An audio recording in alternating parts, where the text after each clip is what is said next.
Heroes are people who continue their mission, even in the face of danger. Not too long ago, 2ndBCT saw such a person. Here's this episode's Hero of the Day.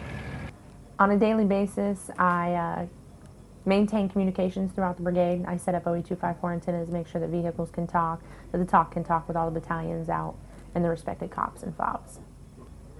We were setting up an OE254 and we were trying to get it up in the air when we took a rocket attack like 6 feet above us. I had no idea what it was. I was very scared. I was out there with a private from the S6 shop that was out there for 2508 that was helping me put it up. We both were kind of like, whoa, what was that? And then we just took off running back to, we had like a 12-foot wall we had to get back over in order to get back into like the main compound to get to a bunker. I expected small little things to happen, but I guess I never expected it to be that close, being as in, when you think you're on a FOB, you think you're a little safer than what you are out there, but I guess that's not the case at all. Life for a soldier in theater can be very demanding and at times overwhelming. Here to guide us with some words of wisdom is Chaplain Jeremy Blanford. Hello, I'm Chaplain Jeremy Blanford, and all of us now face an ever-increasing battle between the known and the unknown. By coming to this place, we have each abandoned that with which we are comfortable in order to be confronted by the uncomfortable, the unknowns of our new environment, coupled with the difficulties and challenges of combat. For many of us, our worst fears are thrown into our faces. The very things in which we took comfort only a short time ago are now the uncertainties we face on a daily basis. It is in our thoughts that the real battle is waged. Whether to succumb to fear or to struggle against it, for most, the battle instills a constant vigilance and a drive to fight off complacency. But for some, these thoughts become an unbearable burden that leads to despair. So what is that that inspires hope when all seems lost and our efforts in vain? Look to the history. The Civil War began less than 2 months after Lincoln was inaugurated president. It wasn't until the Battle of Gettysburg, over 2 years into the war, that the tide began to turn for Union troops. President Lincoln confided, "I have been driven many times upon my knees by the overwhelming conviction that I had nowhere else to go." It is true that the religious can fall just as easily into despair as those with an immature faith or those with no faith at all. But true hope is found in a deep and abiding faith in the sovereignty of God, and this can only be seen as an asset for long-term crisis resolution. Those that live by the sense of God being in control, despite temporary evidence to the contrary, are those same people that are searching for the big picture to better understand the meaning of events in their lives.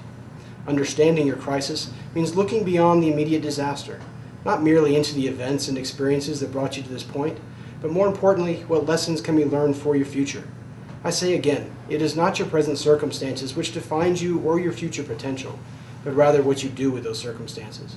God said, "It is not good that man should be alone." And whether speaking of a spouse or a friend, it is unlikely that you can truly be successful through a crisis if endured alone. Only the spiritual and social support you receive spells the difference between positive crisis resolution and potential long-term disastrous effects. I share with you this final thought from 2 Corinthians. "Therefore, we do not lose heart. Though outwardly we are wasting away, yet inwardly we are being renewed day by day. For our light and momentary troubles are achieving for us an eternal glory that far outweighs them all. So we fix our eyes not on what is seen, but on what is unseen. For what is seen is temporary, and what is unseen is eternal." Bada bing, sir. Great advice for some great people. Speaking of great people, let's take a look at some more hometown shout-outs. Absolutely.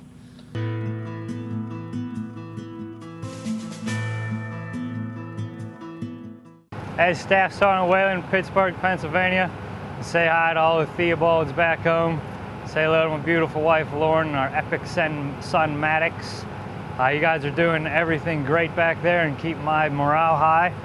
And I'm very proud of everything you're doing. And keep it up, and I'll see you soon. Hi, I'm Specialist Mary Connor. I'm with 2nd Brigade of the 101st Airborne Division here in Afghanistan. I'm from Glens Falls, New York, and I just want to say hi to my mom and dad, Barbara and Robert Connor. Love you guys. I'll see you soon. When a soldier has fallen, a memorial service is held in their honor. The importance of these memorial services is far-reaching. Specialist Mike Monroe explains. Losing a soldier in combat is a stressful situation. Memorial ceremonies offer a chance for remembrance and personal reflection.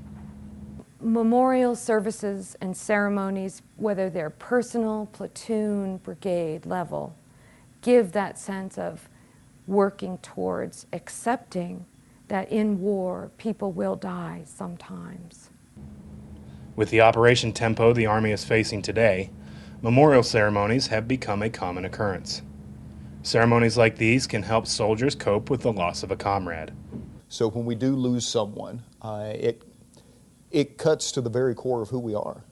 So with a memorial, it's that opportunity to pay respect, to pay honor, to help continue the process of healing and moving forward from losing that person that in some ways is closer than a brother. I mean, you know, this is the person that has your back. This is the person that literally, at times, perhaps has your life in their hands. The Army honors its fallen in many ways. Memorial ceremonies act as a reminder of the ultimate sacrifices made by our brothers and sisters in arms. For 2nd Brigade Combat Team, 101st Airborne Division Public Affairs, I'm Specialist Mike Monroe. Great piece, Specialist Monroe. The Strike Brigade has and always will honor its fallen. Now, the regiment's history spans many generations and is very deep. PFC Sean Denham knows exactly what I'm talking about. Here's this episode's Back in the Day. On this episode's Back in the Day, we look at some of the 101st Airborne Division's history. On July 23, 1943, the 101st Airborne Division adopted the nickname the Screaming Eagles. On July 29, 1965, 2nd Battalion, 502nd Infantry Regiment, deployed to the Republic of Vietnam. They participated in 15 major campaigns across the nation. On August 1st, 1945, the 502nd left Germany for Algiers, France, to prepare for the invasion of Japan. Japan's surrender on August 10th canceled the 502nd's deployment. On August 1st, 2008, Strike Brigade conducted Operation Strike Falcon against Al-Qaeda in Baghdad. This helped defeat Al-Qaeda by preventing their ability to operate inside Strike's area of operation. American and Iraqi security forces worked together to separate the local population from the insurgents. They did this by increasing their capabilities, building a security force, and ensuring the neighborhood advisory councils were fully staffed.